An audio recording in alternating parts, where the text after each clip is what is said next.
আসসালামু আলাইকুম। এইচএসসি ও আলিম পরীক্ষা 2024-25 ব্যাচের শিক্ষার্থীরা স্বাগত জানাচ্ছি আমার ইংরেজি প্রথম পত্রের যে সিকুয়েলটা যাচ্ছে সেটার লেকচার 2তে। গত ক্লাসে আমরা পড়েছিলাম কিভাবে সিন প্যাসেজ পড়তে হয়, কিভাবে আমাদের সিন প্যাসেজগুলা সংক্ষিপ্ত সময়ের মধ্যে আয়ত্তে আনতে হয় যাতে করে পরীক্ষায় আমাদের সময় বাঁচে এবং আমরা সঠিকভাবে আনসারগুলো করতে পারি। আমরা গত ক্লাসে পড়েছিলাম ইউনিট 1 লেসন 1-এ যে বঙ্গবন্ধুর ভাষণটা আছে সেটার একটা অংশ মাই ব্রাদার্স থেকে টু দ্যাট অফার পর্যন্ত পড়েছিলাম, রাইট? আজকে আমরা এই পর্যন্ত পড়েছিলাম। আজকে আমরা এই প্যাসেজটার সাথে সংশ্লিষ্ট যত ধরনের এমসিকিউ এবং ডব্লিউএইচ কোয়েশ্চেন আসতে পারে সেগুলো নিয়ে আলোচনা করব। আজকে আমাদের লক্ষ্য হচ্ছে এই যে অংশটুকু আছে এই অংশটুকু থেকে যত ধরনের এমসিকিউ এবং শর্ট কোয়েশ্চেন ডব্লিউএইচ কোয়েশ্চেন আসতে পারে সেগুলো আমরা আলোচনা করে নেব, যাতে করে আমাদের এই প্যাসেজটা যদি সিন আকারে আসে তাহলে এখান থেকে যত ধরনেরই এমসিকিউ বা ডব্লিউএইচ কোয়েশ্চেন আসুক না কেন সেগুলো যাতে আমরা কারেক্টলি আনসার করতে পারি। ভাইরা, আমি তোমাদের কাছে একটা কথা স্পষ্ট করে বলে রাখি, তোমরা এই প্যাসেজ থেকে আমি এখানে যে এমসিকিউ এবং ডব্লিউএইচ কোয়েশ্চেনগুলো তোমাদেরকে আজকে পড়াবো বা দেখাবো, তোমরা জাস্ট এগুলো মুখস্থ করে ফেলবা, হুবহু মুখস্থ করে ফেলবা, আর টেকনিক্সগুলো ধরবা কিভাবে আমি আনসারগুলো করছি, কোন ওয়েতে আমি আনসারগুলো করার চেষ্টা করতেছি, সেই টেকনিকগুলো মনে রাখবা। আমার বিশ্বাস এখানে আমি যে এমসিকিউ এবং ডব্লিউএইচ কোয়েশ্চেনগুলো দেওয়ার চেষ্টা করতেছি সেগুলো যদি তুমি প্রপারলি পড়ো, তোমার এই সিন থেকে আর কোনো ধরনের এমসিকিউ বা ডব্লিউএইচ কোয়েশ্চেন পড়া লাগবে না। আসলে এখান থেকেই আসবে, এর বাইরে থেকে আসার কোনো সুযোগ নাই। কেননা এই যে প্যাসেজটা আছে এই প্যাসেজটা থেকে যত ধরনের এমসিকিউ এবং ডব্লিউএইচ কোয়েশ্চেন আসতে পারে সবগুলো আমি বানিয়েছি এবং ঘুরিয়ে ফিরিয়ে আমি সেই উত্তরগুলোই দিয়েছি। সুতরাং এগুলো পড়লেই তোমাদের জন্য যথেষ্ট। চলো তাহলে এমসিকিউ দিয়ে শুরু করা যাক। আমাদের প্রথম প্রশ্নটা এখানে একটু খেয়াল করো, দেখো এখানে বলা আছে choose the correct answer from the alternatives. এখানে যে অল্টারনেটিভসগুলো দেওয়া আছে এখান থেকে তোমার কারেক্ট আনসারটা বের করতে হবে। তোমাদেরকে 10টা এমসিকিউ দিবে এবং প্রত্যেকটার মান হচ্ছে 0.5, টোটাল মার্ক হচ্ছে 5। প্রথম প্রশ্নটা হচ্ছে why didn't president Yahya listen to Sheikh Mujibur Rahman? Sheikh Mujibur রহমানের কথা কেন প্রেসিডেন্ট ইয়াহিয়া খান শোনেন নাই? এটার কারণটা হচ্ছে একমাত্র যদি তুমি পুরা প্যাসেজের ইনার মিনিংটা, বঙ্গবন্ধু যে মিনিংটা মানে পুরা ভাষণের যে তার অ্যাকচুয়াল মোশনটা বুঝাতে চেয়েছেন সেটা তুমি ধরতে পারলেই কিন্তু অ্যান্সারটা করা সম্ভব। কারণ কি, এই পুরা প্যাসেজটার মধ্যে এই প্রশ্নের আনসারটা তুমি একদম অ্যাকুরেটলি পাবা না। তোমার ইনার মিনিংটা ধরতে পারলে তুমি এটা বুঝতে পারবা। এটার প্রশ্নের উত্তরটা হচ্ছে because he didn't want to give the seats which were won by the Awami League. এখন এটার আনসারটা কেন একটু খেয়াল করে দেখো। 1954 সালে যখন যুক্তফ্রন্টের ইলেকশন হয় তখন বঙ্গবন্ধু এবং আওয়ামী লীগ সংখ্যাগরিষ্ঠতা লাভ করলেও তারা কিন্তু সরকার গঠন করতে পারে নাই। ইভেন 1970 সালে যে প্রাদেশিক নির্বাচনটা হয়েছিল তখনও কিন্তু আওয়ামী লীগ বঙ্গবন্ধুর নেতৃত্বে বিজয় লাভ করে, তখনও কিন্তু তাদের সরকার গঠন করতে দেওয়ার যে প্রক্রিয়াটা সেটা দিতে গড়িমসি করতেছিল। ঠিক আছে, সেই জন্য কিন্তু এখানে বলা হয়েছে কেন প্রেসিডেন্ট ইয়াহিয়া খান শেখ মুজিবুরের কথা শোনেন নাই। কারণ তারা হচ্ছে আওয়ামী লীগ এবং তাদের যে প্রতিনিধিরা যে সিটগুলো পেয়েছিল সেগুলো তাদেরকে দিতে চাচ্ছিল না। তারপরে হচ্ছে কি, the speaker had the majority but he wanted to have a dash with the Pakistani rulers. Pakistani রুলারদের সাথে কি করতে চেয়েছিল, যদিও যে স্পিকার মানে বঙ্গবন্ধু তার একটা মেজরিটি ছিল, রাইট? এখন সে কেন এটা চাইছিল? সে চাইছিল যে একটা ফ্রুটফুল ডিসকাশন করতে, তাই না? এখানে কি ফ্রেন্ডলি অ্যাটমসফিয়ার ছিল না। পলিটিক্যাল এনকাউন্টার ছিল, কিন্তু পলিটিক্যাল এনকাউন্টারটা শুধুমাত্র পশ্চিম পাকিস্তানিদের কাছ থেকে আসতেছিল, কিন্তু আমাদের পূর্ব পাকিস্তানের যে নেতারা ছিলেন বা জনপ্রতিনিধি ছিলেন তারা যাচ্ছিলেন একটা ফ্রুটফুল ডিসকাশনের মাধ্যমে একটা গঠনতন্ত্র তৈরি করা এবং জনগণকে তাদের অধিকার ফিরিয়ে দেওয়া। সো এখানে বঙ্গবন্ধু সবসময় কিন্তু তার পুরা ভাষণে বলেছেন এবং আমরা দেখেছি যে তিনি সবসময় একটা ফ্রুটফুল ডিসকাশন চেয়েছিলেন। এটা কেমনে বুঝলাম? ওই যে তিনি বারবার বলেছিলেন অ্যাসেম্বলি দেন, বসি, আলোচনা করি, গঠনতন্ত্র তৈরি করি। রাইট? আশা করি বুঝতে পারছো। When did Ayub Khan declared martial law? এটা একটা ইনফরমেশন। আইয়ুব খান কখন মার্শাল ল জারি করেছিল? আমরা এখানে একটা সেন্টেন্স কিন্তু পেয়েছিলাম যে Ayub Khan declared martial law to enslave us for the next 10 years। এটা কবে করেছিল? ইন 1958। আশা করি তোমরা প্যাসেজটা সঠিকভাবে পড়লে এই আনসারটা পেতে পারো। আমি গত লেকচারে আমি যেভাবে আমার প্যাসেজটা পড়িয়েছি, তোমরা যারা সেটা দেখো নাই তোমরা কাইন্ডলি আমার আগের লেকচারটা দেখে আসবা। তাহলে এই প্রশ্নের আনসারগুলো তোমার জন্য সময়ের ব্যাপার মাত্র। তোমাদের আনসারটা অটো তোমাদের মাথায় ঘুরবে, তোমাদের নতুন করে খুঁজতে হবে না, পরীক্ষার হলে তোমাদের সময়ও বেঁচে যাবে। রাইট? তারপর এটা দেখো, what does the phrase a heart overflowing with the grief in the passage refer to? আমি যখন প্যাসেজটা পড়িয়েছিলাম আমার আগের লেকচারে, তখন কিন্তু আমি প্রত্যেকটা phrase by phrase, word by word এবং প্রত্যেকটা সেন্টেন্সের গ্রামাটিক্যাল অ্যানালাইসিস করে দেখিয়েছিলাম। তোমরা যারা সেই লেকচারগুলো, আমি আবারও বলছি, সেই লেকচারটা দেখো নাই, দেখে আসো, তোমাদের কাছে এই আনসারগুলো করাটা অনেকটাই সহজ হয়ে যাবে। সময় একদমই লাগবে না, পরীক্ষার হলে অনেক সময় বেঁচে যাবে। তোমরা একটু দেখে আসো আমি কিভাবে সেটা পড়েছিলাম। এখানে বলতেছে এ পেন্সিভ মুড। পেন্সিভ মানে কি? পেন্সিভ মানে হচ্ছে বিষণ্ণ। পেন্সিভ মানে হচ্ছে বিষণ্ণ। রাইট? আমি এখানে তোমাদের বোঝার সুবিধার্থে একটু লিখে দিই।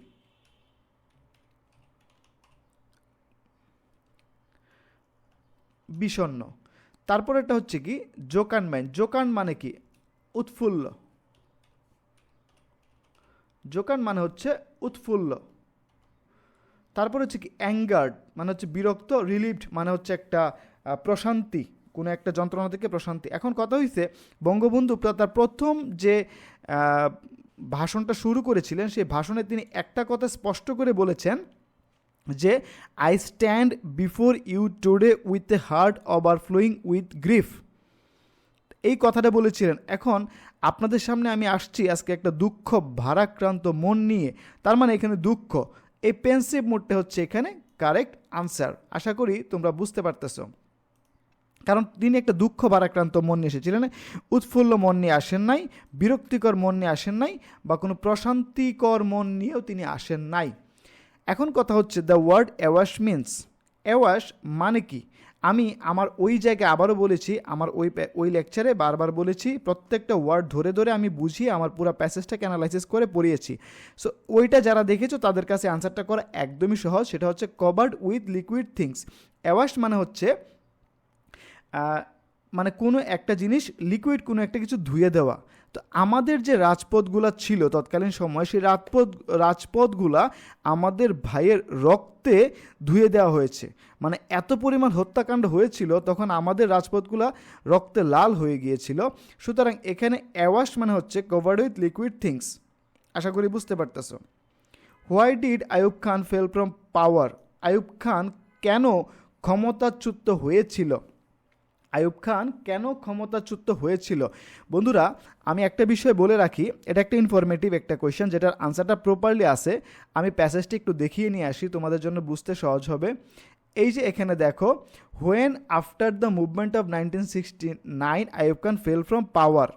তার মানে হচ্ছে 1969-এর যে অভ্যুত্থানটা হয়েছিল বা গণ অভ্যুত্থানটা বা গণ আন্দোলনটা হয়েছিল, সেই কারণে কিন্তু আইয়ুব খান ক্ষমতা থেকে পড়ে গিয়েছিল এবং Yahya Khan assume the range of the government.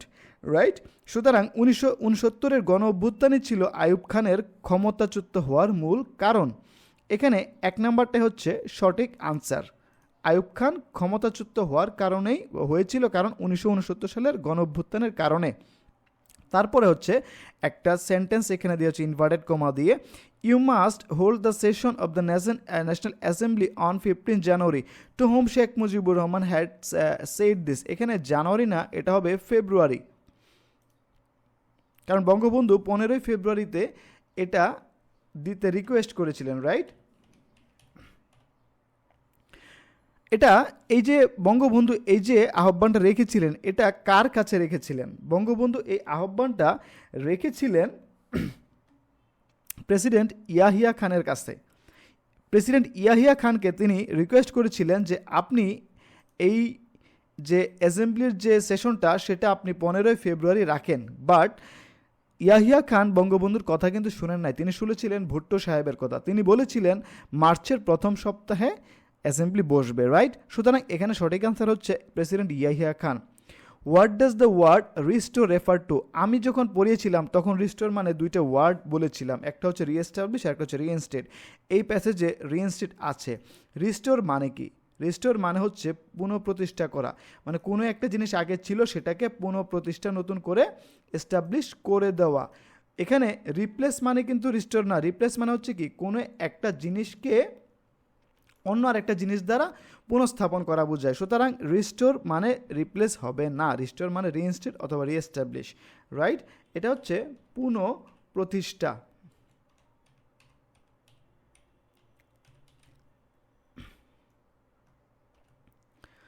তারপরে দেখো পরেরটা, সেটা হচ্ছে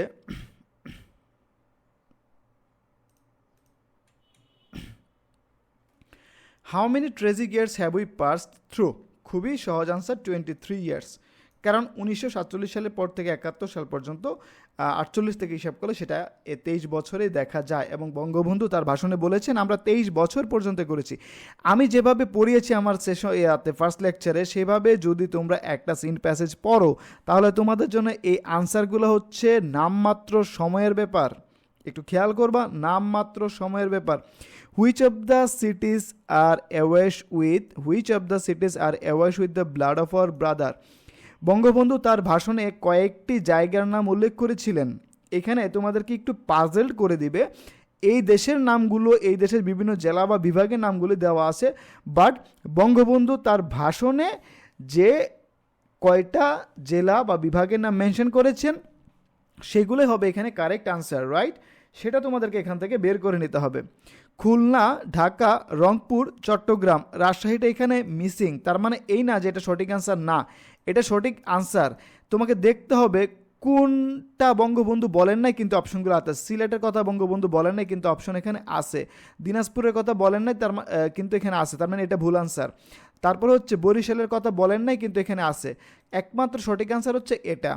তারপরে হচ্ছে কি the history of 23 years according to the speaker is full of. আমাদের যে 23 বছরের ইতিহাসটা সেটা কীরকম ছিল সেটা তোমাকে এখানে জানতে চাওয়া হয়েছে। বঙ্গবন্ধু যেভাবে বলেছেন, আই মিন দ্য স্পিকার, তিনি যে বলেছেন বাংলাদেশের যে তৎকালীন ইস্ট পাকিস্তানের যে ইতিহাসটা ছিল বা যে সেই 23 বছরের ইতিহাসটা ছিল সেটা কীরকম ছিল, সেটার সঠিক আনসারটা হচ্ছে সাপ্রেসড পেইন, চরম যন্ত্রণা, দুঃখ, যন্ত্রণা, অত্যাচার, নিপীড়নের একটা ছিল। সাপ্রেসড মানে হচ্ছে কি অবদমিত যন্ত্রণা। আশা করি তোমরা বুঝতে পারতেছ। তারপরে হচ্ছে the speaker showed all dash attitude towards the Pakistani rulers. Bangabandhu যেদিন ভাষণটা দিয়েছিলেন 7ই মার্চ, তার আগ পর্যন্ত বঙ্গবন্ধু যথেষ্ট পরিমাণ কম্প্রোমাইজিং এবং একটা ফ্রুটফুল ডিসকাশন করতে চেয়েছিলেন এবং চেয়েছিলেন যে ইস্ট পাকিস্তান এবং ওয়েস্ট পাকিস্তান মিলে এই দেশের জনগণের ভবিষ্যৎ খুব সুন্দরভাবে যেন নির্ধারণ করতে পারে অ্যাসেম্বলিতে বসে, এবং এই দেশের মানুষ যাদেরকে তাদের নির্বাচিত প্রতিনিধি হিসেবে নির্বাচিত করেছে তারাই যেন এই দেশের মানুষজনকে শাসন করে, সেটাই চেয়েছিল। আর বঙ্গবন্ধু চেয়েছিল যে সবসময় মিলেমিশে একটা কোনো কিছু করার জন্যে, কিন্তু পশ্চিম পাকিস্তানের সেটা করেন নাই। তার মানে হচ্ছে বঙ্গবন্ধু সবসময় একটা কম্প্রোমাইজিং একটা অ্যাটিটিউড সবসময় পাকিস্তানি রুলারদের প্রতি দেখিয়েছিল, বাট তারা সেটাকে দুর্বলতা মনে করেছে। What could be the closest meaning of grief in the first paragraph? Bangabandhu যখন তার এই লেকচারটা শুরু করেন সেই লেকচারের প্রথম সেন্টেন্সে বঙ্গবন্ধু বলেছিলেন I stand before you today with a heart overflowing with grief. ওই যে কথাটা বলেছিলেন সেখানে কিন্তু প্রথম লাইনের শেষ ওয়ার্ডটা হচ্ছে গ্রিফ। এই গ্রিফ মানে কি? A matter of great joy অবশ্যই না, দুঃখ ভারাক্রান্ত মন নিয়ে এসেছিলেন সেটা হবে না। অ্যাঙ্গুইশ, অ্যাঙ্গুইশ মানে কি তোমরা জানো? অ্যাঙ্গুইশ মানে হচ্ছে তীব্র যন্ত্রণা, অ্যাঙ্গুইশ মানে হচ্ছে, আমি লিখে দিচ্ছি, অ্যাঙ্গুইশ মানে হচ্ছে তীব্র, সরি আমি বাংলায় লিখি, তীব্র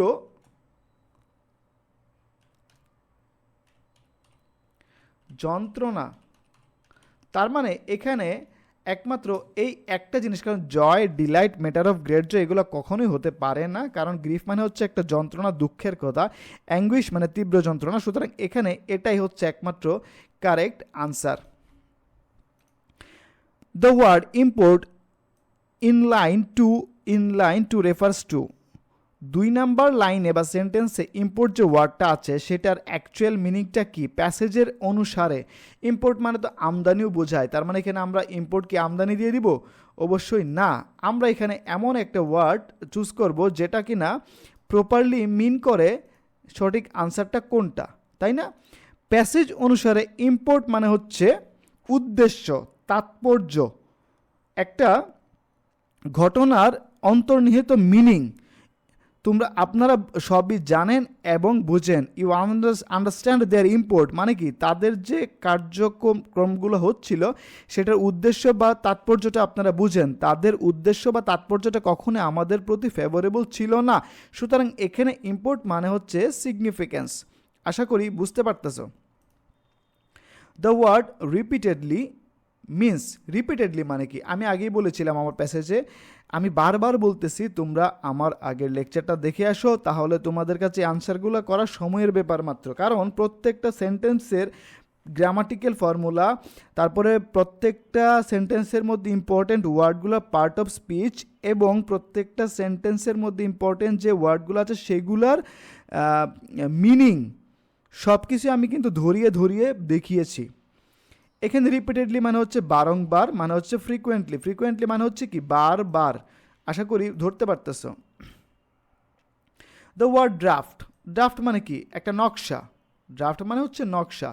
এই প্যাসেজে ড্রাফট মানে কি বোঝাচ্ছে? একটা স্কেচ, ড্রাফট এ কনস্টিটিউশন মানে কি একটা কনস্টিটিউশন ড্রাফট করি, নকশা একটা তৈরি করি, একটা ডিজাইন একটা তৈরি করি মানে একটা স্কেচ বানাই। এখানে ড্রাফট মানে স্কেচ বোঝানো হচ্ছে, এটাকে কনফিউজড হবার কোনো কারণ নাই। ড্রাফট মানে হচ্ছে এখানে সিমিলার ওয়ার্ড হচ্ছে sketch. In 1958 Ayub Khan declared martial law, Ayub Khan 1958 সালে মার্শাল ল দিয়েছিল। কেন? এখানে তোমাকে দেখতে হবে প্যাসেজে আছে to enslave us for the next 10 years. এখন আমাকে এখানে এনস্লেভের একটা সিনোনিমাস ওয়ার্ড দেখতে হবে যেটা এই 4টা অপশনের মধ্যে আছে। আমি বারবার বলেছি তোমরা যখনই প্যাসেজটা পড়বা তখন যে ইম্পর্টেন্ট ওয়ার্ডগুলো আছে সেগুলোর একটা মিনিমাম একটা, আর যারা একটু অ্যাডভান্স লেভেলের স্টুডেন্ট তারা মিনিমাম 3টা সিনোনিম এবং 3টা অ্যান্টোনিম মুখস্থ করে ফেলবা। কারণ এই যে দেখো এখানে এনস্লেভের একটা সিনোনিমাস ওয়ার্ড ইউজ করা হয়েছে, যারা এই সিনোনিমাস ওয়ার্ডটা জানে তারাই সঠিক অ্যান্সারটা করতে পারবে। সাবজুকেট মানে কি? সাবজুকেট মানে হচ্ছে দাসত্ব বরণ করানো, দাসত্ব বরণ করানো। আশা করি ঠিক এইভাবে পড়লে তোমাদের তো আসলে কনফিউশন থাকার কোনো কারণ নাই। To subjugate the people of Bengal মানে কি বাংলার মানুষজনকে দাসত্ব বরণ করানোই ছিল আইয়ুব খানের মার্শাল ল জারি করার প্রধান কারণ। When we launched the 6-point movement, our boys were shot dead on. আমরা যখন 6 দফা দাবি 1966 সালে লঞ্চ করি বা শুরু করি তখন আমাদের ছেলেদেরকে গুলি করে হত্যা করা হয়। কবে? 7 জুন। 7ই জুন আমাদের ছেলেদেরকে গুলি করে হত্যা করা হয়। In the passage the word assume, assume মানে সাধারণত আমরা জানি ধারণা করা, বাট এই প্যাসেজে অ্যাজিউম মানে কি? অ্যাজিম মানে হচ্ছে কোনো একটা জিনিস গ্রহণ করা বা দায়িত্বভার নিজের কাঁধে নিয়ে নেওয়া। To take responsibility or control, responsibility অথবা কন্ট্রোল নিজের কাঁধে নিয়ে নেওয়াটাকে এখানে বোঝানো হচ্ছে অ্যাজিউম। অ্যাজিউম এখানে হচ্ছে দায়িত্বভার গ্রহণ করা বা কোনো একটা জিনিসের দায়িত্ব নিজের কাঁধে নিয়ে নেওয়া। রিগ্রেট মানে কি?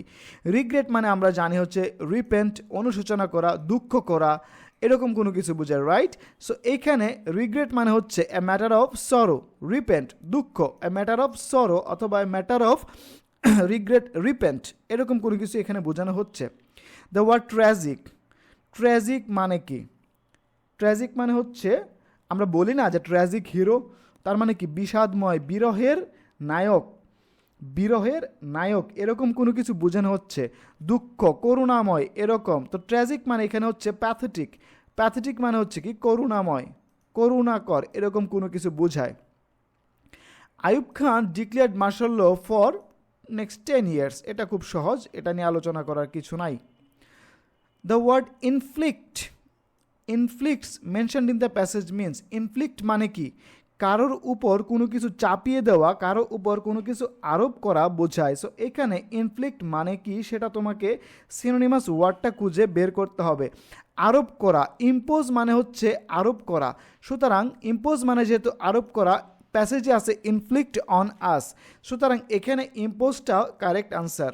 শেড, রক্ত ঝরানো, রক্ত ঝরানো, শেড মানে হচ্ছে কি ঝরানো, ব্লাড শেড, রক্ত ঝরানো বা ব্লাড শেড, রক্তে জর্জরিত হয়ে যাওয়া।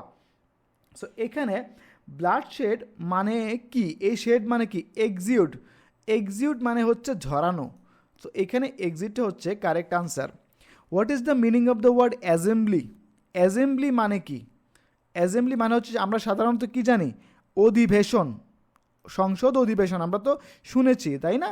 যারা আমাদের ইংরেজি পত্রপত্রিকা পড়ো সংসদ রিলেটেড, তখন কিন্তু অ্যাসেম্বলি ওয়ার্ডটা তোমরা প্রায়শই পেয়ে থাকবা। এখানে অ্যাসেম্বলি মানে হচ্ছে কি অধিবেশন, অধিবেশন মানে হচ্ছে কি একটা মিটিং, যেখানে আমাদের নির্বাচিত জনপ্রতিনিধিরা বসে আমাদের জন্য গঠনতন্ত্র এবং আইনকানুন তৈরি করেন এবং সংশ্লিষ্ট ডিপার্টমেন্টগুলো দিয়ে সেই আইনগুলোদেরকে বাস্তবায়ন করান।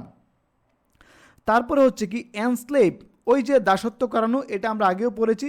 এনস্লেভ, এনস্লেভ এবং সাবজুগেট সিনোনিমাস ওয়ার্ড, সাবজুগেট এটা আমরা আগেও পেয়েছি, রাইট? তারপরে হচ্ছে কি দ্য টার্ম কনস্টিটিউশন, কনস্টিটিউশন মানে কি? এখানে একটা বিষয় খেয়াল করবা, যারা অনেকে কনফিউজ হয়ে যায়।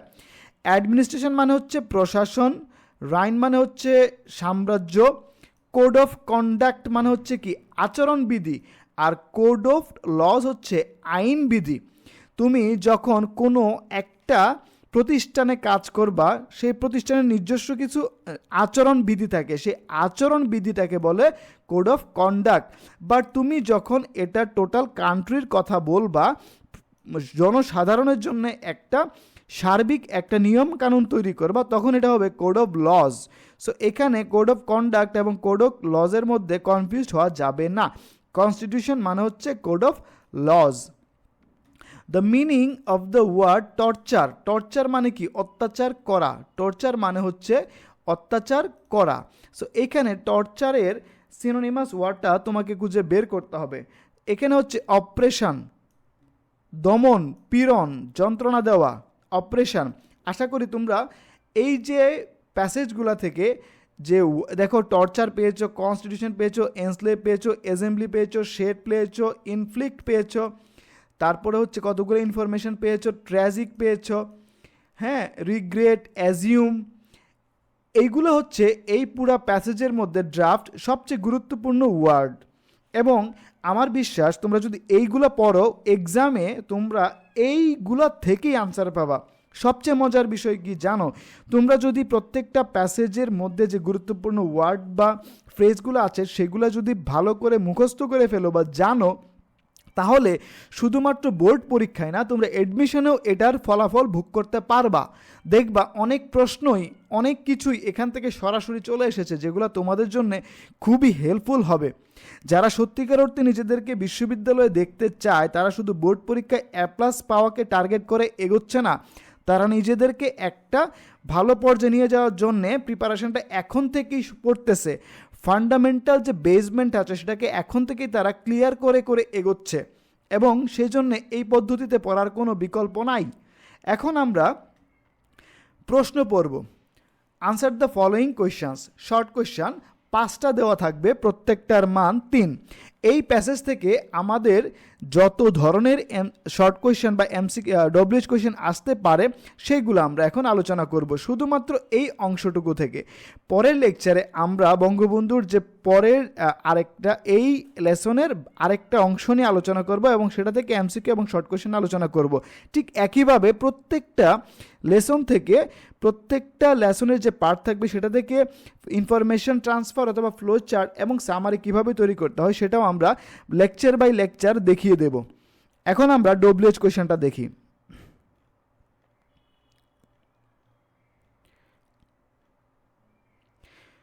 How could a country get economic political and cultural freedom. আমার আগের লেকচারে আমি যখন প্যাসেজটা পড়িয়েছিলাম তখন দেখিয়েছিলাম যে এইরকম প্রশ্ন যখন আসে তখন আমাদের সঠিক আনসারটা কীরকম হতে হবে।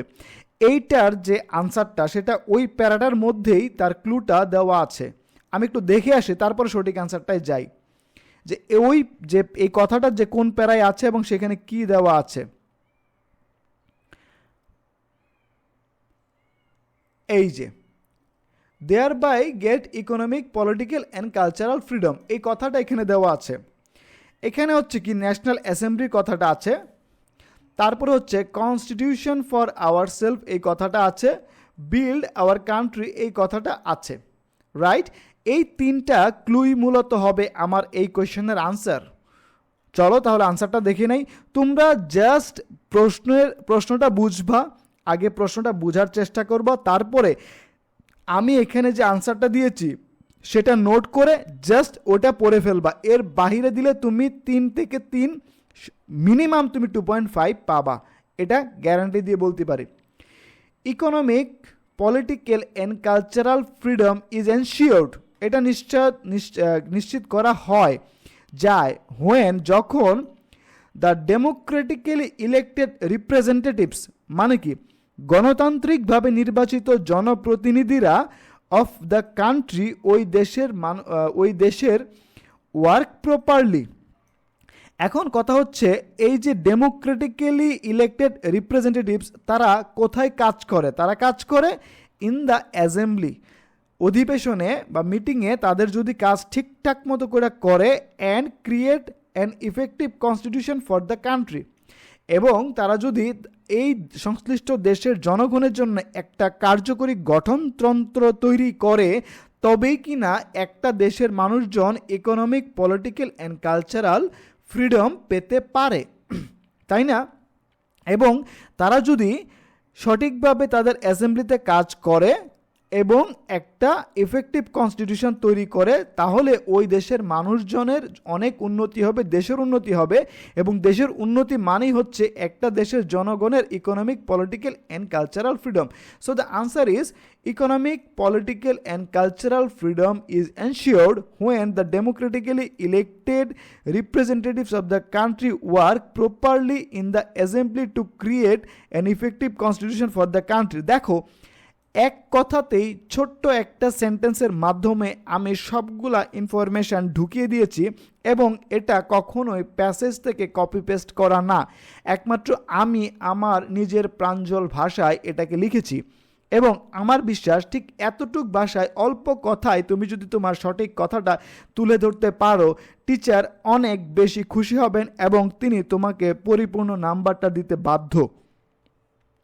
তারপরের প্রশ্ন হচ্ছে what is the 6 point movement? 6 দফা দাবি আন্দোলন কি? 6 দফা দাবি আন্দোলন কি? তোমরা যারা ইতিহাস জানো বা প্যাসেজটা ঠিক মতো পড়েছো তারা ততক্ষণে বুঝে গিয়েছো আমি 1966 সালে যে আন্দোলনটা হয়েছিল সেটার কথা বুঝাচ্ছি। What compelled the speaker to launch the 6 point movement? স্পিকারকে, মানে এই যে প্যাসেজের যে মেইন বক্তা, তাকে কি বাধ্য করেছিল 6 দফা দাবি আন্দোলন করতে?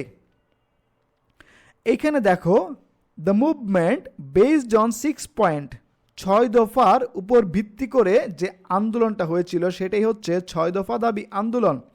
The movement based on 6 point against the then Pakistan government, তৎকালীন পাকিস্তান সরকারের বিরুদ্ধে, is known as 6 point movement. একটু খেয়াল করবা আমি এখানে একটা কমা দিয়েছি, এইখানে একটা কমা দিয়েছি। এখন তুমি যদি ধরো যে এই প্যারাটা এখানে নাই, এতটুক নাই, তাহলে আমার লেখাটা কি দাঁড়াচ্ছে? The movement based on 6 point is known as 6 point movement. অর্থ হচ্ছে 6 দফার উপর ভিত্তি করে যে আন্দোলনটা হয়েছিল সেটাই 6 দফা দাবি আন্দোলন। এখন আমি জাস্ট এখানে এই কমা থেকে কমা পর্যন্ত একটা ক্লজ ইউজ করে স্পষ্ট করে বুঝিয়ে দিয়েছি কাদের বিরুদ্ধে আমি আন্দোলনটা করেছিলাম। আমার আনসারটা আরেকটু স্বয়ংসম্পূর্ণ হয়ে গেল, তাই না? And that the speaker and his party could not form a government. তারা সরকার, এই যে প্যাসেজের বক্তা মানে বঙ্গবন্ধু এবং তার নির্বাচিত প্রতিনিধিরা তারা একটা সরকার গঠন করতে পারে নাই। ডিসপাইট, তা সত্ত্বেও, despite being the victors in the election of 1954, 1954 সালে তারা নির্বাচিত হবার পরেও তারা সরকার গঠন করতে পারে নাই, যেটা কিনা তাকে কম্পেলড হিম, তাকে বাধ্য করে to launch the 6 point movement in 1966। তার মানে হচ্ছে 1954 সালে নির্বাচিত হওয়ার পরেও, নির্বাচিত হয়ে জয়লাভ করেও তারা সরকার গঠন করতে না পারার ফলাফল হচ্ছে 6 দফা দাবি আন্দোলন। That's the main point. এই কথাটাই তোমরা এখানে আনসার হিসেবে উল্লেখ করে দিবা। আশা করি তোমরা বুঝতে পারতেছ। Why did Bangabandhu Sheikh Mujibur Rahman meet president Yahya Khan?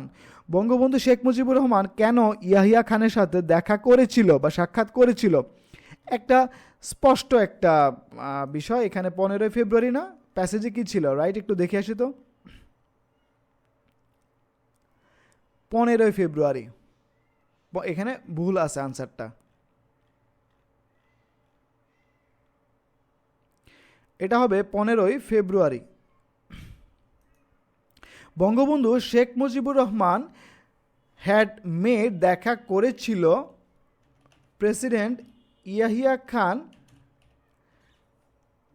For requesting him to hold the session of national assembly on 15 February.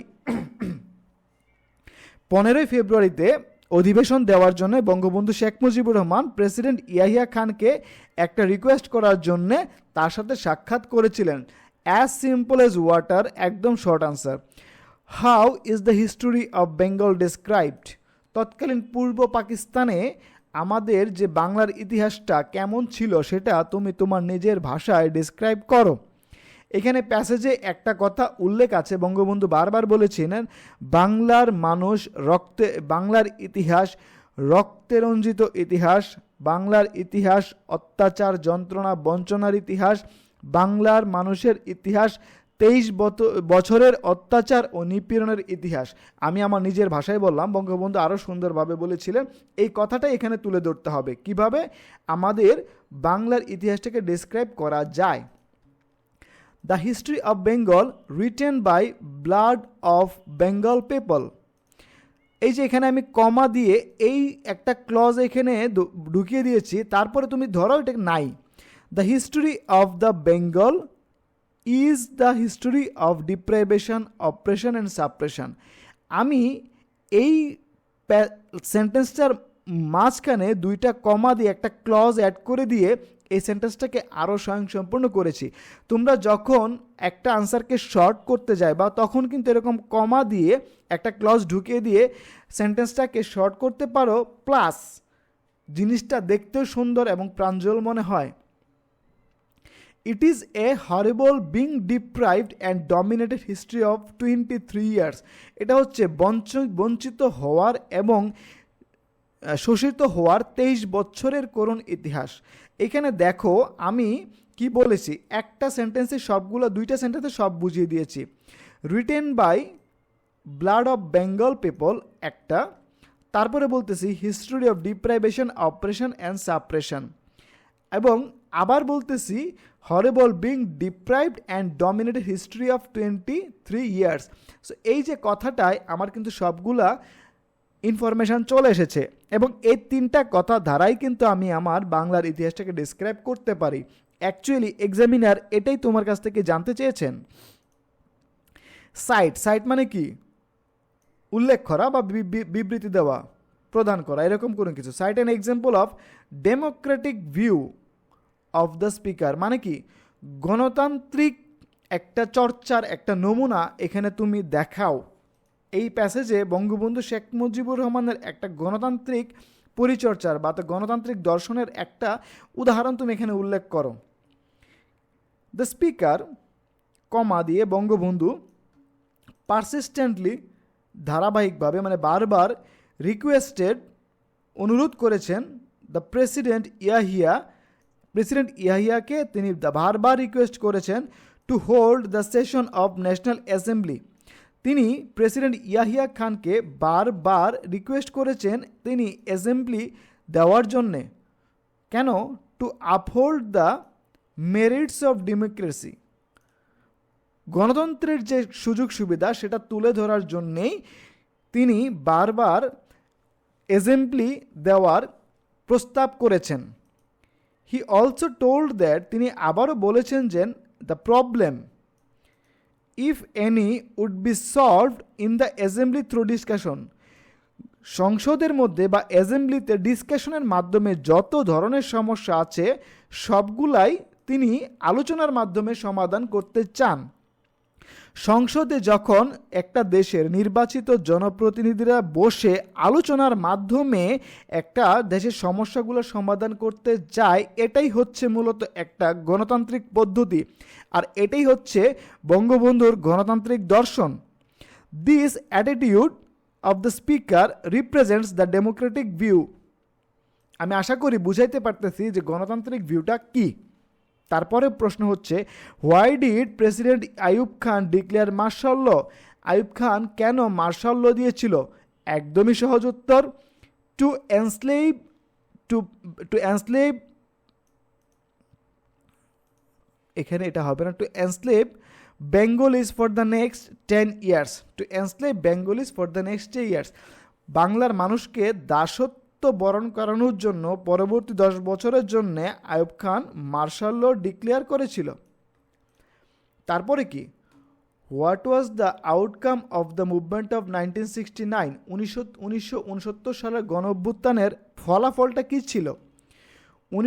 The movement of 1969 caused the downfall of Ayub খান।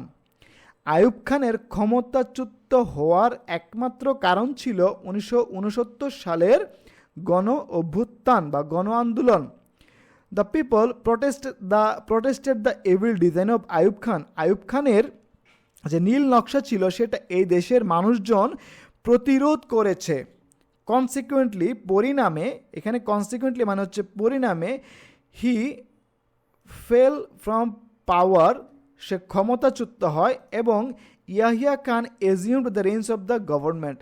সরকারের যে শাসনভার ছিল সেটা ইয়াহিয়া খান নিজের কাঁধে তুলে নেয়। এমসিকিউ পড়ার সময় আমরা অ্যাজিউম মানে কি সেটা দেখে এসেছি, to take responsibility or duties on own. Do you think Yahya Khan was the man of his word? তুমি কি মনে করো যে আইয়ুব খান কথা রাখার মানুষ অথবা এক কথার মানুষ ছিল বা তার মুখের কথা রাখার প্রতিশ্রুতি রক্ষা করার মানুষ ছিল? নো, এটা কখনোই তিনি করেন নাই। কারণ আই ডোন্ট থিঙ্ক সো। কেন? হি ওয়াজ এ গ্রেট ডিসিভার, তিনি ছিলেন অনেক বড় মাপের প্রতারক। Let alone a man of his word, এক কথার মানুষ তো অনেক দূরের কথা। আমরা সাধারণত বলি যে পড়াশোনা তো দূরের কথা, সে স্কুলেই ঠিক মতো যায় না। এইরকম কোনো সেন্টেন্স যখন আমরা বাক্যে প্রকাশ করতে যাই, কথায় প্রকাশ করতে যাই, তখন কিন্তু আমরা লেট অ্যান্ড উল ইউজ করে থাকি। সে এক কথার মানুষ হবে তো দূরের কথা, তিনি উল্টা ছিল বড় মাপের প্রতারক। এই যে এইভাবে যখন তুমি একটা সেন্টেন্স তৈরি করবা তখন তোমার এক্সামিনার বুঝবেন যে তুমি যথেষ্ট পরিমাণ দক্ষ ইংরেজি লেখায়। He declare to give us a constitution, সে আমাদেরকে বলেছিল আমাদেরকে একটা গঠনতন্ত্র দেবে এবং রিস্টোর ডেমোক্রেসি, এবং গণতন্ত্র পুনঃপ্রতিষ্ঠা করবে। রিস্টোর মানে হচ্ছে পুনঃপ্রতিষ্ঠা। When he assumed the power, যখন সে ক্ষমতায় বসে তখন সে কিন্তু মূলত আমাদেরকে এই দুইটা কথা দিয়েছিল। But he didn't keep his word, কিন্তু সে তার কথা রাখেনি। He led the then East Pakistan to a chaotic state, সে তার কথা না রেখে বরঞ্চ পশ্চিম পাকিস্তানের সেনাবাহিনী দিয়ে দেশের মানুষজনের উপর এত অত্যাচার এবং হত্যা করেছে যে এই রাষ্ট্রটা এই যে তৎকালীন যে প্রদেশ ছিল পূর্ব পাকিস্তান, সেটা একটা বিশৃঙ্খল স্টেটে পরিণত হয়ে গিয়েছিল। From your reading of the passage, তোমার এই প্যাসেজ পড়াটা থেকে, mention the reasons why Ayub Khan fell from power. Ayub Khan কেন ক্ষমতাচ্যুত হয়েছিল, তুমি এই প্যাসেজ থেকে পড়ে যেটা বোঝো সেটা তুমি একটু তোমার নিজের ভাষায় ব্যাখ্যা করো। দ্য মাস মুভমেন্ট অফ 1969, 1969 সালের মাস মানে কি? গণমানুষ। The mass movement of 1969 was the final nail in the coffin for Ayub Khan resign, right?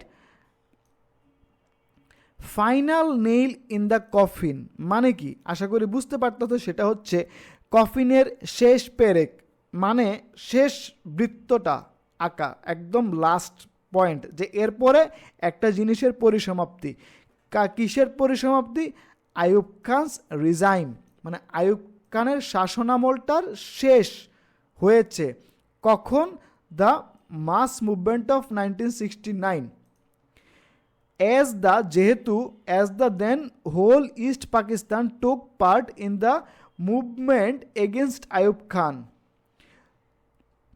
যেহেতু তৎকালীন পূর্ব পাকিস্তানের সকল মানুষজন বা জনগণ আইয়ুব খানের বিরুদ্ধে একটা আন্দোলন তৈরি করে, to force him to give up the range of the government, এবং তাকে পদত্যাগ করতে বাধ্য করে। সো 1969-এর গণ আন্দোলনটাই হচ্ছে আইয়ুব খানের ক্ষমতাচ্যুত হওয়ার মূল কারণ। এটা আমার ভাষায় আমি লিখেছি was the final nail in the coffin. তোমরা ঠিক এভাবে যদি আনসারটা করো, তুমি সম্পূর্ণ আনসারটা, সম্পূর্ণ মার্কটা তুমি পেয়ে যাবা। We are to sit in the national assembly, আমরা সংসদে বসবো। ড্রাফট এখানে আর হবে না, এটা হবে ওয়ার ছিল। We were to sit in the national assembly, draft a constitution for ourself there, explain in 2 to 3 sentence. এই যে কথাটাকে তোমার নিজের ভাষায় 2টা বা 3টা কথা উল্লেখ করতে হবে। তোমাকে আগে বুঝতে হবে এই প্রশ্নটার মাধ্যমে অ্যাকচুয়ালি এক্সামিনার তোমার কাছ থেকে কি জানতে চেয়েছেন। তিনি জানতে চেয়েছেন যে ন্যাশনাল অ্যাসেম্বলিতে বসে একটা গঠনতন্ত্র তৈরি করার লক্ষ্য আসলে কি ছিল। তৎকালীন সময়ে বঙ্গবন্ধু এবং নির্বাচিত জনপ্রতিনিধিরা সংসদে বসে একটা গঠনতন্ত্র তৈরি করতে চেয়েছিল, কারণ তারা এই দেশটাকে গড়তে চায় নতুনভাবে, এবং যাতে করে এই নতুনভাবে দেশ গড়ার মাধ্যমে ওই দেশের জনগণ economic, political and cultural freedom পায়। আমি আবারও বলছি, একটা দেশের গঠনতন্ত্র যদি থাকে এবং সেই গঠনতন্ত্রটা যদি দেশ বিনির্মাণের লক্ষ্যে তৈরি করা হয়, তাহলে ওই দেশের জনগণ অর্থনৈতিক, রাজনৈতিক এবং সাংস্কৃতিক মুক্তি পায়। আর এটাই হচ্ছে একটা দেশের আলটিমেট উন্নয়ন। ঠিক এই কথাটার মাধ্যমে স্পিকার এটাই বুঝাতে চেয়েছেন, এবং এক্সামিনার তোমার কাছ থেকে এই আনসারটাই চেয়েছেন। আশা করি তোমরা বুঝতে পেরেছো। তোমাদেরকে যখন এভাবে প্রশ্ন করা হবে, তখন তোমরা ঠিক এই আনসারটা দিবা যে Bangabandhu along with the other elected leaders of the Awami League were suppose to sit in the national assembly, তারা সংসদে বসতে চেয়েছিল।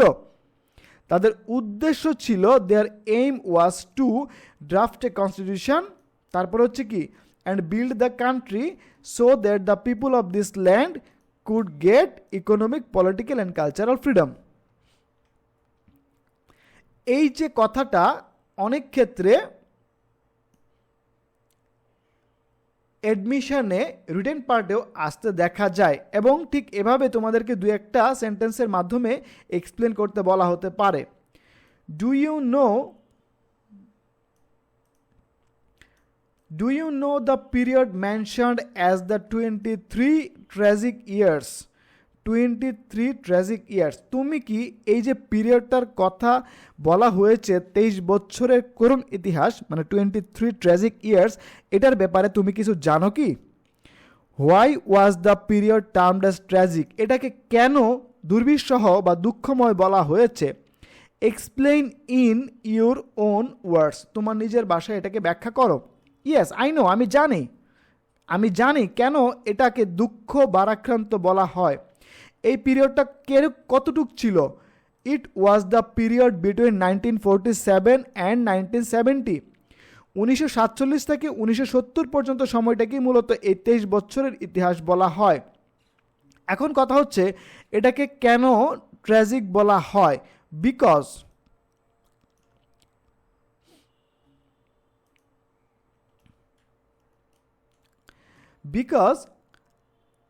after the division of the subcontinent in 1947, 1947 সালে উপমহাদেশের যে বিভাগটা হয়েছিল বা দেশ বিভাগ হয়েছিল, আমরা মানে এই বাংলাদেশের মানুষজন তৎকালীন সময়ে we fell under the rule of Pakistani rulers, আমরা পাকিস্তানি শাসনের অধীনে পড়ে যাই। Who ruled us with utmost exploitation, operation and tyranny. Tyranny মানে হচ্ছে অত্যাচার, যন্ত্রণার মাধ্যমে আমাদেরকে তারা শাসন করেছিল। আর সেই জন্যেই এই যে 23 বছরের সময়টা 1947 থেকে 70 পর্যন্ত তারা আমাদেরকে অত্যাচার, যন্ত্রণা, নিপীড়ন, শোষণের মাধ্যমে শাসন চালিয়েছে আমাদের উপরে। সেজন্যেই এই 23 বছর সময়টাকে ট্র্যাজিক 23 ইয়ার্স বলা হয়েছে। ঠিক এক্স্যাক্টলি এভাবে তুমি তোমার আনসারটা দিয়ে দিবা, আনসার সঠিক হয়ে যাবে। What are according to the speech of Bangabandhu the demands of the people then? According to the speech of Bangabandhu, বঙ্গবন্ধুর ভাষ্য অনুসারে তৎকালীন মানুষের চাহিদা কি ছিল? খুব সহজ একটা answer. Then the people wanted to be free, বাংলার মানুষ মুক্তি চায়। Then they wanted to live, বাংলার মানুষ বাঁচতে চায়, বাংলার মানুষ তাদের অধিকার চায়। জাস্ট এই 3টা কথা তুমি উল্লেখ করে দিবা, তাহলে তোমার answer correctly done. We could not form a government, আমরা সরকার গঠন করতে পারে নাই। What does the sentence employee, এই কথাটার মানেটা আসলে কি? তিনি বারবার বলেছেন আমরা বারবার নির্বাচিত হয়েও আমরা সরকার গঠন করতে পারি নাই। এই কথাটা কেন? ইট ইমপ্লাইজ দ্যাট, এটাই বোঝায় যে Bangabandhu's party was the victor in the elections of 1954। 1954 সালের ইলেকশনে বঙ্গবন্ধু এবং তার দল নির্বাচনে বিজয়ী হয়েছিল। But he could not constitute government, তারা সরকার গঠন করতে পারে নাই with his elected political representatives. Actually এই কথাটাই তিনি বলতে চেয়েছেন যে নির্বাচনে বিজয়ী হবার পরেও আমরা সরকার গঠন করতে পারি নাই। People of Bangladesh now want to be free, এদেশের মানুষ মুক্তি চায়। Explain in the line in context of passage, প্যাসেজের যে প্রাসঙ্গিকতা সেই অনুসারে তোমাকে এই কথাটার একটা এক্সপ্লেনেশন দিতে হবে। দো the Awami League on the general election in 1970, 1970 সালে আওয়ামী লীগ যখন প্রাদেশিক নির্বাচনে জয়লাভ করে, they could not form a government, তারা সরকার গঠন করতে পারে নাই। The Pakistani rulers brutally ruled us, oppressed us, enslaved us and deprived us of our rights. 54 সালে আমরা জয়লাভ করেছি, সরকার গঠন করতে পারি নাই। 70-এর প্রাদেশিক নির্বাচনে জয়লাভ করেছি, সরকার গঠন করতে পারি নাই। 66 সালে 6 দফা আন্দোলন করেছি, গুলি করে হত্যা করা হয়েছে। সবগুলা জিনিসটাই হয়েছে আমাদেরকে দমন, নিপীড়ন, শোষণ করার জন্যে। আমাদের যে মৌলিক অধিকার সেগুলো থেকে আমাদেরকে বঞ্চিত করা হয়েছে। এবং এগুলা সহ্য করতে করতে একটা সময় Bangabandhu, but in 1997 the people of this land wanted freedom and started to fight for their rights and freedom. এত কিছু সহ্য করার পরে 1971 সালে বঙ্গবন্ধু বলেছেন আর সহ্য করা যাচ্ছে না, আমরা আমাদের স্বাধীনতা চাই, আমাদের অধিকার চাই। অ্যাকচুয়ালি তিনি এই দেশের মানুষজনের কথা বলেছিলেন, the people of Bangladesh now want to be free. এত বঞ্চনা বেশি দিন সহ্য করা যায় না। সো এক্স্যাক্টলি এই কয়েকটা কথাই এখানে তোমার নিজের প্রাঞ্জল ভাষায় উল্লেখ করে দিতে হবে। এর মাধ্যমে তুমি অবশ্যই তোমার সঠিক যে প্রাপ্য যে নাম্বারটা সেটা পেতে পারো। তুমি কখনোই চেষ্টা করবে না প্যাসেজ থেকে হুবহু এখান থেকে কপি পেস্ট করার জন্যে। তারপর হচ্ছে কি, I stand before you today with a heart overflowing with grip. আজ দুঃখ ভারাক্রান্ত মন নিয়ে আপনাদের সামনে হাজির হয়েছি। এই যে তিনি দুঃখ ভারাক্রান্ত মন নিয়ে হাজির হয়েছেন, এটাকে কারণগুলোকে এক্সপ্লেন দ্য রিজন। তিনি কেন দুঃখ ভারাক্রান্ত ছিলেন, অ্যাকচুয়ালি এটাই জানতে চাওয়া হয়েছে, কেন তিনি দুঃখ ভারাক্রান্ত ছিলেন। কারণ হচ্ছে overflowed with grief is that Bengali people being overwhelmed by the oppressive and tyrannical rule of Pakistani rulers want to get freedom. পাকিস্তানি রুলাররা আমাদের উপর এত বিভীষিকাময় অত্যাচার এবং শাসন চালিয়েছিল যেটা কিনা অনেক কষ্টের। But the violent rulers have made the streets of Dhaka, Chittagong, Khulna, Rajshahi and Rangpur awash with the blood of our freedom loving people. আমাদের দেশের রাজপথ, ঢাকা, চট্টগ্রাম, খুলনা, রাজশাহী, রংপুরের যে রাজপথ, সেই রাজপথ আমার স্বাধীনতাকামী মানুষের বুকের তাজা রক্তে রঞ্জিত হয়েছিল। আর ঠিক এই কারণেই বঙ্গবন্ধু তার ভাষণ শুরু করেছিলেন, আমি আজকে দুঃখ ভারাক্রান্ত মন নিয়ে আপনাদের সামনে হাজির হয়েছি। এই কথাটাই এই প্রশ্নের মাধ্যমে জানতে চাওয়া হয়েছে। এই ইনফরমেশনটা যেটা মার্ক করা আছে, কালার বোল্ড করা আছে, এই অংশটুকুই মূলত এই প্রশ্নের সঠিক answer. What caused the downfall of Ayub Khan? Ayub খানের পতন, এই প্রশ্নটা আমরা আগেও পড়েছি, এখন নতুন করে পড়ার কিছু নাই। The massive protest of 1969 caused the downfall of Ayub Khan from power. এই প্রশ্নের আনসারটা আমরা আগেও পড়েছি, এটা এখন আর পড়বো না। Why is the 1966 important for us? 1966-এ কী ঘটেছিল? 6 দফা দাবি আন্দোলন। এখন প্রশ্ন হচ্ছে এটা কেন আমাদের কাছে গুরুত্বপূর্ণ? In 1966, the 6-point demand was submitted. 6 দফা দাবি সাবমিট করা হয়েছিল। And the movement based on 6-point program started in this year. এবং এই দাবিগুলোর উপরে একটা আন্দোলন হয়েছিল যেটা কিনা 6 দফা দাবি আন্দোলন নামে পরিচিত। টু স্টপ দিস মুভমেন্ট, এই আন্দোলনটা থামানোর জন্যে দ্য বারবারাস মানে কি অত্যাচারী Pakistani rulers, the barbarous Pakistani rulers মানে অত্যাচারী পাকিস্তানি শাসক গোষ্ঠী shot and killed our boys 7 June. 1966 সালের 7 জুন এই আন্দোলনটাকে দমানোর জন্যে অত্যাচারী পাকিস্তানি শাসক গোষ্ঠী আমাদের ছেলেদের উপর গুলি করে এবং তাদেরকে হত্যা করে। কবে করেছিল? 7 June. In 1966 may be marked as a turning point of our liberation movement under the absolute leadership of Bangabandhu. ওই যে গুলি করে হত্যা করা হয়েছিল 1966-এ, ওইটার পরে আমাদের দেশের জনগণরা আর কিন্তু তাদের কোনো অত্যাচার সহ্য করে নাই।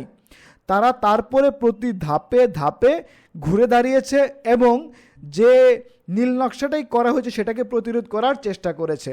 সো এটাকে আমি বলতে পারি, এই যে 1966টাকে আমি বলতে পারি marked as a turning point of liberation movement under the absolute leadership of Bangabandhu. ঠিক এই জিনিসটা এখানে তুলে ধরতে বলা হয়েছে। From your reading of the passage, give a fearful example of bloodshed in various cities of Bengal. এই প্যাসেজটা পড়ার থেকে, এই প্যাসেজে তুমি যে পড়ছো আমাদের দেশের বিভিন্ন শহরে কিভাবে আমাদের ছেলেদেরকে হত্যা করা হয়েছে সেটার একটা বর্ণনা দাও। The streets of Dhaka, Chittagong, Khulna, Rajshahi and Rangpur awash with the blood of innocent people of Bengal. এই দেশের ইনোসেন্ট মানে কি? নির্দোষ সাধারণ মানুষজনের রক্তে আমাদের দেশের বিভিন্ন শহর রঞ্জিত হয়েছে।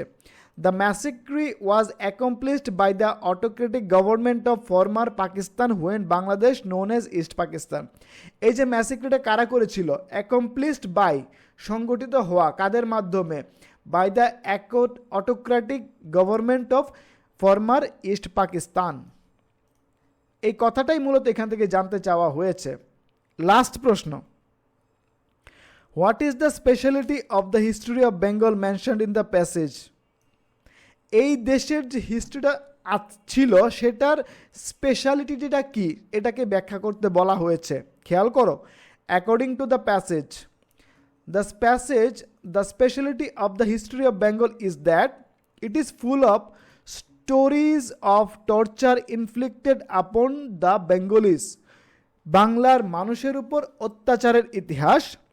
Of bloodshed by them repeatedly, তাদের উপর গুলি করার বা তাদের রক্ত বিসর্জনের ইতিহাস, বারবার রক্ত বিসর্জনের ইতিহাস। The history of Bengal is the history of people who have repeatedly made their highways red with their blood, যারা কিনা তাদের রাজপথ নিজের বুকের তাজা রক্ত দিয়ে রঞ্জিত করেছে। এইগুলোই হচ্ছে এই দেশের তৎকালীন ইস্ট পাকিস্তানের ইতিহাস। সো এই কয়েকটা কথাই এখান থেকে তোমাদেরকে মূলত জানতে চাওয়া হয়েছে। সো এই যে এখান থেকে আমরা 20-25টা প্রায় 24-25টার মতো ডব্লিউএইচ কোয়েশ্চন এবং প্রায় 30 থেকে 35টার মতো এমসিকিউ পড়লাম। এই যে এমসিকিউ এবং ডব্লিউএইচ কোয়েশ্চেনগুলো পড়লাম, এই প্যাসেজের এতটুকু অংশ থেকে তোমার কি মনে হয় এর বাহিরে আরও কোনো প্রশ্ন আসতে পারে? আমরা এখানে with a heart overflowing with গ্রিফের যে মিনিং বা এক্সপ্লেনেশন সেটা ডব্লিউএইচ কোয়েশ্চেন এবং এমসিকিউর মাধ্যমে জানতে পেরেছি। গ্রিফের মিনিং জানতে পেরেছি, তারপরে অ্যাওয়্যার অফের মিনিং জানতে পেরেছি, তারপরে ইম্পোর্টের যে সিনোনিম ওয়ার্ড সেটা জানতে পেরেছি, কোপ উইথ মানে কি সেটাও আমরা পড়েছি, তারপরে এই ঢাকা, চট্টগ্রাম, খুলনা, রাজশাহী কেন হয়েছে সেটা জানতে পেরেছি, বাংলার মানুষ কী চায় সবগুলোই জানতে পেরেছি। তারপরে এখান থেকে এই যে অ্যাসেম্বলিতে বসার কথা ছিল, কিভাবে একটা দেশের মানুষ অর্থনৈতিক, রাজনৈতিক এবং সাংস্কৃতিক মুক্তি পায় সেটার ব্যাখ্যা আমরা পড়েছি। তারপরে এখানে দেখো আবার পড়েছি যে আমাদের দেশের ইতিহাসটা আসলে কীরকম সেটা আমরা কিন্তু এই প্যারাটার পুরো এক্সপ্লেনেশন কিন্তু আমরা এমসিকিউ এবং ডব্লিউএইচ কোয়েশনে পেয়ে গিয়েছি, যে আমাদের এই দেশের মানুষজনের ইতিহাসটা কেমন ছিল, আমাদের এই দেশের মানুষজনের উপর কি হয়েছে, কিভাবে আমাদের মানুষজনের বুকের তাজা রক্ত ঢেলে দিতে হয়েছে, সব কিন্তু আমরা এখান থেকে জেনে গিয়েছি। তারপরে আবার এখানে পড়েছি 1952 সালে কি হয়েছে, তারপরে 54 সালের ইলেকশানে নির্বাচন হওয়ার পরেও বসতে পারে নাই, কেন পারে নাই সবগুলো কিন্তু এখানে জেনেছি। তারপরে 58 সালে কি হয়েছিল, মার্শাল ল, সেটাও জেনেছি। 1969 কেন গুরুত্বপূর্ণ এবং ওই আন্দোলনটা কি, তারপরে ওই দিন কত তারিখে আমাদের গুলি করা হয়েছিল সেটাও আমরা জেনেছি। তারপরে 1969 সালের আন্দোলনের ফলাফল কি ছিল এবং এটার আউটপুটটা কি ছিল এবং এর ফলশ্রুতিতে কি হয়েছিল। তারপরে ইয়াহিয়া খান যে কথা দিয়েছিল সেটা রেখেছে কি রেখে নাই সেটা জানতে পেরেছি। তারপরে বঙ্গবন্ধু ইয়াহিয়া খানের সাথে দেখা করেন এবং অ্যাসেম্বলির জন্য রিকোয়েস্ট করেন এবং সকল প্রকার সমস্যা অ্যাসেম্বলিতে বসে সমাধানের চেষ্টা করেন, যেটা হচ্ছে তার একটা ডেমোক্রেটিক ভিউ। এটাও আমরা এই প্যাসেজ থেকে জানতে পেরেছি। কত তারিখে অধিবেশনের জন্য আহ্বান করেছিলেন সেটাও জেনেছি। কিন্তু ভুট্টো ইয়াহিয়া খান ভুট্টোর কথা শুনে এটাকে মার্চের প্রথম সপ্তাহে নিয়ে যায়, সেটাও আমরা এখান থেকে শুনেছি। তারপরে হচ্ছে বঙ্গবন্ধুর একটা শেষ কথা, সেটা হচ্ছে আই ওয়ান্ট সো ফার। এটা শেষ কথা না, এই প্যাসেজের শেষ কথা, যে বলেছেন যে একটা মানুষ যদি ন্যায্য কথা বলে এবং সে যদি একজনও হয়, আমরা সংখ্যাগরিষ্ঠ হবার পরও তার কথাটা মেনে নেব। সো এই যে বিষয়গুলা, সবগুলা বিষয় আমরা কিন্তু আমাদের এমসিকিউ এবং শর্ট কোয়েশ্চন থেকে জেনে গিয়েছি। তো তোমার কি মনে হয় যে এই অংশটুকু থেকে এর থেকে বাহিরে আর কোনো এমসিকিউ বা শর্ট কোয়েশ্চন আসা পসিবল? আমার তো মনে হয় না। সুতরাং তোমাদের কাছে আমার রিকোয়েস্ট থাকবে, ক্লাসটি সম্পূর্ণরূপে পড়ো। আমি জার্নিটা শুরু করেছি সেটা একসাথে মিলে শেষ করার একটা প্রত্যয় আমি নিয়েছি। আশা করি তোমাদের পরিপূর্ণ সহায়তা পাবো।